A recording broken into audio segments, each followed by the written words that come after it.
వర్గ సమీకరణం పరిచయం. ఫ్రెండ్స్, మనం చూస్తూ ఉంటాం భౌతిక శాస్త్రం, రసాయన శాస్త్రం మొదలైనటువంటి నిత్య జీవిత సందర్భాల్లో వర్గ సమీకరణాలని సాధారణంగా ఉపయోగిస్తూ ఉంటారు. ఉదాహరణకి రాకెట్ని ప్రయోగించినప్పుడు దాని మార్గాన్ని వర్గ సమీకరణంతో నిర్వచిస్తారు.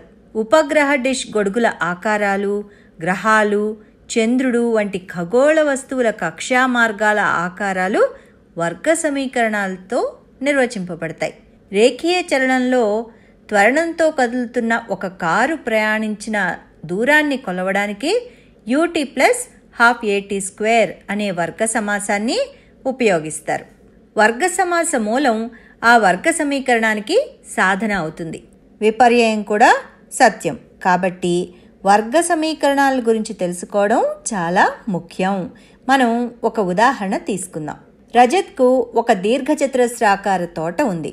దాని పొడవు వెడల్పు కన్నా 8 మీటర్లు ఎక్కువ మరియు దాని వైశాల్యం 308 చదరపు మీటర్లు. మనం ఏ విధంగా ఆ తోట పొడవు వెడల్పులను కనుక్కోగలం? వెడల్పుని x మీటర్లు అనుకుందాం. అప్పుడు పొడవు x + 8 మీటర్లు అవుతుంది. దీర్ఘచతురస్ర వైశాల్యం పొడవు ఇంటూ వెడల్పు. కాబట్టి x + 8 × x = 308. అంటే x² + 8x 308. x² + 8x - 308 0.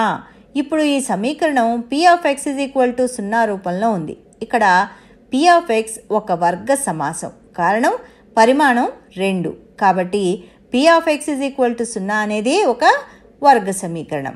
ఇది వర్గ సమీకరణ సాధారణ రూపం ax² + bx + c 0, a ≠ 0 రూపంలో ఉంది. మనం గత వీడియోల్లో తెలుసుకున్న విషయం ఏంటంటే p(x) యొక్క మూలం p(x) 0కు సాధన అవుతుంది.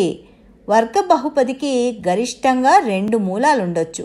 కాబట్టి వర్గ సమీకరణానికి గరిష్టంగా 2 సాధనలు ఉండవచ్చు. ఈ ఉదాహరణలో x 14, x² + 8x - 308 0ను తృప్తిపరుస్తుంది. కారణం ఏంటంటే అది p(x) 0 రూపంలో ఉంది. కాబట్టి p(x) బహుపది యొక్క శూన్యం ఆ సమీకరణానికి సాధన అవుతుంది. ఈ బహుపది యొక్క మరొక శూన్యం -22. x -22 అయితే p(x) 0.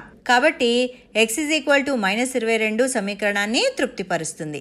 సో ఈ సమీకరణం 2 సాధనల్ని కలిగి ఉంది. కానీ పొడవు ఋణాత్మకం కాదు. కాబట్టి x 14 మాత్రమే సరైన సమాధానం అవుతుంది. కాబట్టి వెడల్పు 14 మీటర్లు మరియు పొడవు 14 + 8 22 మీటర్లు. కాబట్టి వర్గ సమీకరణం గరిష్టంగా 2 మూలాలు లేదా సాధనల్ని కలిగి ఉండవచ్చు. వీటిని ఏ విధంగా కనుక్కుంటామో మనం తర్వాత పాఠంలో నేర్చుకుందాం.